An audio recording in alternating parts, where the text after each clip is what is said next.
इनकलाब जिंदाबाद, इनकलाब जिंदाबाद।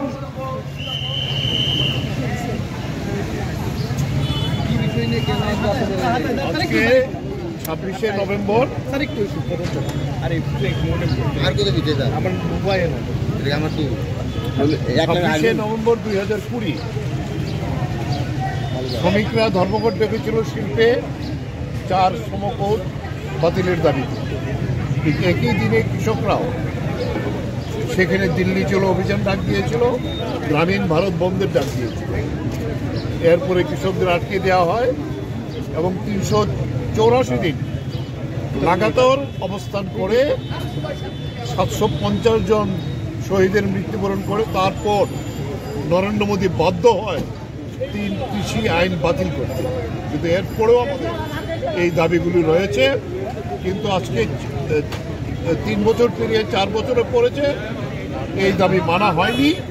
তাই এইবার আবার সমস্ত কেন্দ্রীয় ট্রেড ইউনিয়ন এবং সংযুক্ত কৃষক মোর্চা সিদ্ধান্ত নিয়েছে এই জমায়েত আমাদের সারা দেশের 500 জেলায় হবে, ত্রিপুরায় সমস্ত সাব ডিভিশনে এবং আগরতলায় কেন্দ্রীয়ভাবে হচ্ছে।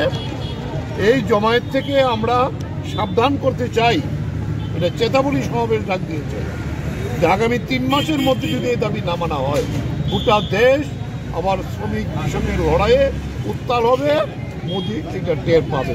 এই জন্যই আজকে আমাদের इनकलाब जिंदाबाद, इनकलाब जिंदाबाद।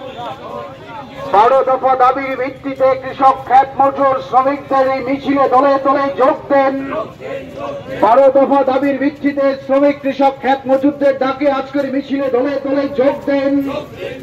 মিছিল থেকে আওয়াজ তুলুন, শ্রমিকদের কৃষকদের খ্যাত মজুরদের ন্যূনতম মজুরি 26,000 টাকা দিতে হবে, পেনশন 10,000 টাকা দিতে হবে, শ্রমিক বিরোধী 4টি সংকট অবিলম্বে বাতিল করতে হবে, রাষ্ট্রের গুরুত্বপূর্ণ কার্যক্রমের পরিচালনা এবং স্বাস্থ্য শিক্ষা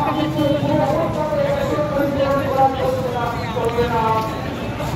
রাষ্ট্রের ক্ষেত্রে